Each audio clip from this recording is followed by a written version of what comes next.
Laden situation इन rehabilitation.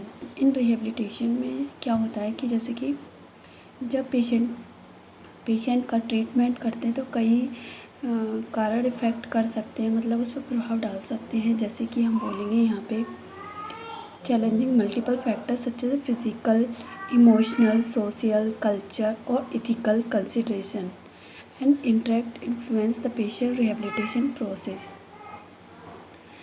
पहली line है characterize of a laden situation in rehabilitations. तो पहला है कॉन्फ्लिक्ट कॉल्स। यहाँ पे मरीज मतलब पेशेंट एंड जो डॉक्टर है, इन दोनों के जो काम करने का तरीका है वो अलग हो सकता है, सोच अलग हो सकती है। तो यहाँ पे बोल रहे हैं कि ए पेशेंट में prioritise returning to work quickly. Patient यहाँ पे जल्दी काम पे जाना चाहता है and while the medical team emphasise long term recovery.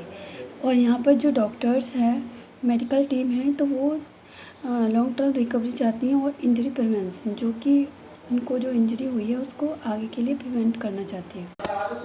दूसरा है इमोशनल एंड साइकोलॉजिकल कॉम्प्लेक्सिटी।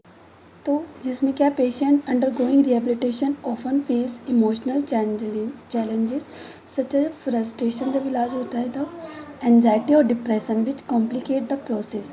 तो उसका जो ट्रीटमेंट है वो अच्छे से नहीं हो पाएगा। कल्चर एंड सोशल इन्फ्लुएंस, जो सोशल लोग होते हैं वो भी प्रभाव पड़ता है।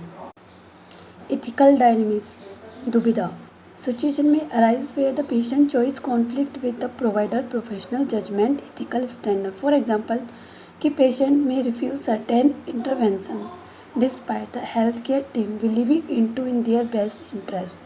जब वो परेशान हो जाता है तो फिर वो जो टीम होती है वो उसे फिर से मतलब कि बताती है और उसका उदासी है जो परेशान है वो फिर से इलाज करने शुरू कर देता है। रिसोर्स कॉन्स्ट्रेंट, या रिसोर्स की कमी है या पैसे की कमी है जिससे कि पेशेंट अपना इलाज पूरी तरीक़ा से नहीं करा पाता।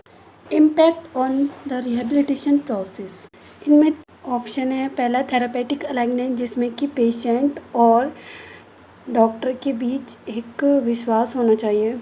दूसरा है कि पेशेंट मोटिवेशन होना चाहिए। जब मरीज़ की वैल्यू और प्रेफरेंस का सम्मान किया जाए तो इलाज में अधिक रुचि लेना है। तीसरा है आउटकम ऑप्टिमाइजेशन, बेहतर परिणाम। पेशेंट सेंटर अप्रोच अपनाने से इलाज मरीज़ के जीवन के लक्ष्यों के अनुसार होता है। इससे रिहेबिलिटेशन के परिणाम अधिक अच्छे संतोषजनक होते हैं। इलाज करते समय 4 चीज़ों का ध्यान दें। पहला ऑटोनोमी, मरीज़ को अपना निर्णय लेने का देना। बेनिफिशियल, मरीज़ के हित में कार्य करना। नॉन वायलेंस, ऐसा